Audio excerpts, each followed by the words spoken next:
সবাই নিশ্চয়ই এর মধ্যে জেনে গেছেন বেগম খালেদা জিয়া ইন্তেকাল করেছেন। ইন্না লিল্লাহি ওয়া ইন্না ইলাইহি রাজিউন। আজ ভোর ৬টায় এভার কেয়ার হাসপাতালে ওনার মৃত্যু হয়।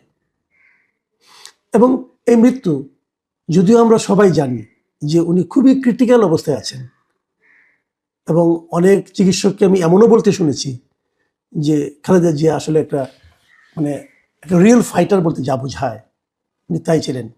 ওনার শরীরের একটা একটা করে অর্গান কোলাপস করছিল, কাজ করছিল না। তারপরে উনি, আমি এর মধ্যে একজন ডাক্তারের একটা ফেসবুকে একটা পোস্ট দেখলাম, উনি যুক্তরাষ্ট্রে দীর্ঘ 22 বছর ধরে এ ধরনের রোগীকে ট্রিটমেন্ট দেন, এবং উনিও বলছিলেন যে কোনো কোনো ক্ষেত্রে মেডিকেল সায়েন্সকে পর্যন্ত উনি ব্যর্থ করে দিচ্ছিলেন। মেডিকেল সায়েন্সে এই ধরনের রোগীর বাঁচার কথা না, কিন্তু তারপরে উনি দীর্ঘদিন কিন্তু সেই ফাইটটা জারি রেখেছিলেন।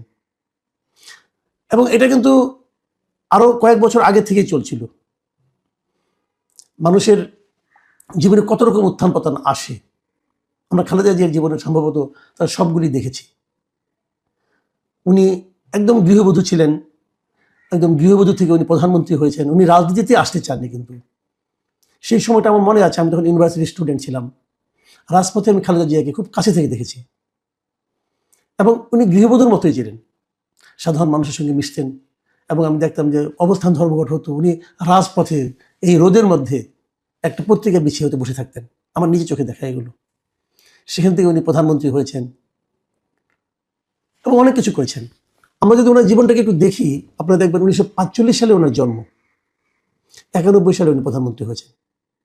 এর আগে 81 সালে ওনার স্বামী মারা যাওয়ার পর উনি কিন্তু, অনেকে হয় না যে মারা গেল তারপরে সবাই এনে ওনাকে বসিয়ে দিল, তা কিন্তু হয়নি। 81 সালে ওনার স্বামী মারা গিয়েছে, উনি দলের দায়িত্ব নিয়েছেন 84 সালে। এর মধ্যে বিচারপতি সাত্তার ছিলেন বিএনপির চেয়ারম্যান। উনি প্রথমে মেম্বার হয়েছেন, তারপরে ভাইস চেয়ারম্যান হয়েছেন, তারপরে উনি দলের দায়িত্ব নিয়েছেন, সেটা 1984 সালে। এবং তারপরে 6 বছর পর, 7 বছর পর নানা রকম টর্চারের মধ্যে উনি ছিলেন, কিন্তু গৃহবন্দী ছিলেন, অনেক কিছু ছিলেন। তারপর একটা গণ আন্দোলনের মাধ্যমে, এবং তারপর একটা গণতান্ত্রিক প্রক্রিয়া নির্বাচনের মাধ্যমে এদেশের এ পর্যন্ত যতগুলি নির্বাচন হয়েছে, আমার বিবেচনায় সবচেয়ে ভালো নির্বাচনটা হয়েছিল সেই 91 সালে, যে নির্বাচনে উনি নির্বাচিত হয়ে ওনার দল সহ উনি প্রধানমন্ত্রী হয়েছেন এবং ওনার ক্ষমতায় গিয়েছিলেন 91 সালে। 96 সালে অবশ্য ওনার একটা বিতর্কিত নির্বাচন ছিল, সেই নির্বাচনের মাধ্যমে উনি প্রধানমন্ত্রী হয়েছেন। অনেকে বলে যে উনি 3বারে প্রধানমন্ত্রী কিভাবে, তো তারা ভুলে যায় যে 96 সালে একটা ছোট এক নির্বাচন হয়েছিল, অল্প সময় ছিল সেটা স্থায়িত্ব, কিন্তু অল্প সময় থাকলেও এই অল্প সময়, এটা একতরফা নির্বাচন ছিল, ওই নির্বাচনে আওয়ামী লীগ অংশ নেয়নি। কিন্তু সেটা একতরফা নির্বাচন হলেও সেই নির্বাচনের মাধ্যমে গঠিত যে সংসদ, তারাই কিন্তু তত্ত্বাবধায়ক সরকারের যে ব্যবস্থাটা সেটা সংবিধানে সংযুক্ত করেছিল, সংবিধান সংশোধনের মাধ্যমে। কাজে এটাকে আপনি যদি একদম উড়িয়ে দেন, তাহলে তো সেই তত্ত্বাবধায়ক সরকারের অন্তর্ভুক্তিটাই আপনার কিন্তু গুরুত্ব পায় না। এই গুরুত্বপূর্ণ কাজটা কিন্তু ওই সংসদের মাধ্যমে করেছিলেন। তারপর উনি 2001 সালে আবারও গণতান্ত্রিক প্রক্রিয়া নির্বাচিত হয়েছিলেন। এরকম একটা বর্ণাঢ্য ব্যক্তির জীবনে শেষের সময়টা খুব কষ্টে কেটেছে। যে দুটো মামলায় ওনাকে জেল দেওয়া হয়েছিল, সেগুলো নিয়ে আলোচনা যত কম করা যায়, আমার মনে হয় বিচার বিভাগের প্রতি ততটা সম্মান দেখানো যায়। এভাবে যে বিচার হতে পারে ভাবাই যায় না।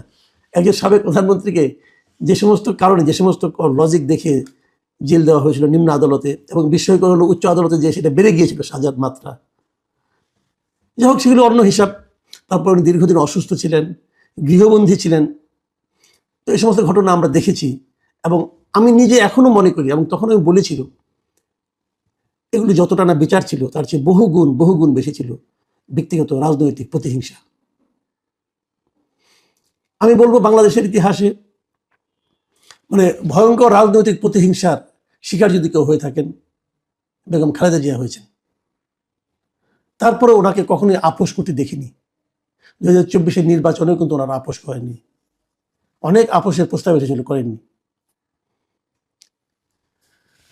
বেগম খালেদা জিয়ার জন্য সর্বশেষ এমন এক সময় গেলেন যে ওনার যিনি প্রধান রাজনৈতিক প্রতিপক্ষ ছিলেন, যার রাজনৈতিক প্রতিহিংসার শিকার উনি হয়েছিলেন, তার রাজনৈতিক এবং শাসনতান্ত্রিক পতন কিন্তু বেগম খালেদা জিয়া দেখে গিয়েছেন।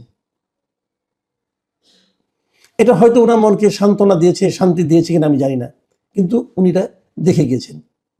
তারপর উনি সম্মানিত হয়ে গিয়েছেন শেষ দিকে।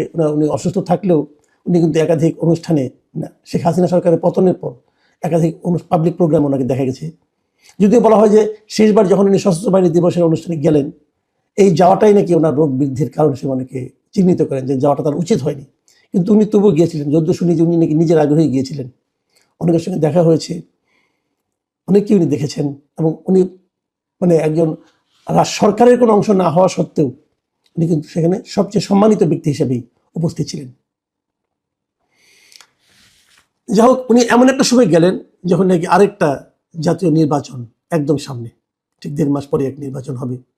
এবং আমার কাছে একটু মানে অস্বাভাবিক লেগেছিল যে এই নির্বাচনে ওনাকে তার দল একাধিক আসনে প্রার্থী করেছে, এবং মনোনয়নপত্র দাখিলের সময় কোনো টিপসই নিয়ে মনোনয়নপত্র দাখিল করা হয়েছে। আইসিইউতে থাকা একজন লোকের টিপসই নিয়ে মনোনয়নপত্র দাখিল করার কি প্রয়োজন ছিল এটা আমি জানি না, কিন্তু এটা নিয়ে আমি গতকালকে একটা কন্টেন্ট করেছি। আমি মনে করি এই রাজনীতিটুকু ওনাকে নিয়ে না করলেও হতো। আমি ওনার দলের সমালোচনাই করছি এই ব্যাপারে। বেগম খালেদা জিয়াকে বিভিন্ন বিশেষণে অভিহিত করা হয়, দেশের নেত্রী বলা হয়, অনেকে দেশের নেত্রী বলেন, আপসীর নেত্রী বলেন, অনেক কিছু বলেন, তার দলের লোকজন বলেন। আমি মনে করি বাংলাদেশের রাজনীতিতে এই মুহূর্তে শেষ পর্যন্ত উনি বাংলাদেশের রাজনীতিতে একজন অভিভাবক হিসেবে ছিলেন। আমি বেগম খালেদা জিয়ার এই মৃত্যুতে আমি মনে করি বাংলাদেশের রাজনীতির অধ্যায়ে একটা বড় অধ্যায়ের অবসান ঘটল। বিএনপির যিনি প্রতিষ্ঠাতা জিয়াউর রহমান, ওনার পরিবারের থেকে এখন মাত্র আর একজন লোক অবশিষ্ট থাকলেন, তার পুত্র জনাব তারেক রহমান। খালেদা জিয়াকে কিন্তু জীবিত থাকাকালীনই তার কনিষ্ঠ পুত্র আরাফাত রহমান কোকর মৃত্যুকে সহ্য করতে হয়েছিল, এবং সেই মৃত্যু নিয়েও কিন্তু রাজনীতি হয়েছিল। মানে একটা নারী, একজন মা, তার জীবনে কি পরিমাণ কষ্ট হতে পারে, তার সন্তান একদিকে, সন্তানের লাশ তার সামনে, তখন তাকে নিয়ে রাজনীতি হচ্ছে, বিতর্ক হচ্ছে, এটাও তাকে সহ্য করতে হয়েছিল। কিন্তু আমরা চাইবো, আমি ব্যক্তিগতভাবে চাইবো যে বাংলাদেশের রাজনীতিতে এই ধরনের অপরাজনীতি এখন আগামীতে যেন আমাদের আর দেখতে না হয়। আমরা একটা শান্তিপূর্ণ দেশ চাই, আমরা একটা ঐক্যবদ্ধ দেশ চাই, আমরা একটা ঐক্যবদ্ধ জাতি চাই। ওনার একমাত্র জীবিত সন্তান জনাব তারেক রহমান সেই লক্ষ্য অর্জনের ক্ষেত্রে ওনার জীবনের বাকি সময় সক্রিয় থাকবেন, এটা আমাদের প্রত্যাশা। সেই সঙ্গে বেগম খালেদা জিয়ার জন্য আমাদের দোয়া রইল। আল্লাহর কাছে ওনার আত্মার মাগফিরাত কামনা করছি, আল্লাহ ওনাকে বেহেশত নসিব করুন, এই প্রত্যাশা থাকলো। আপনারা সবাই বেগম খালেদা জিয়ার জন্য দোয়া করবেন, এটাও আমার প্রত্যাশা। প্রিয় দর্শক, আপনারা সবাই ভালো থাকবেন।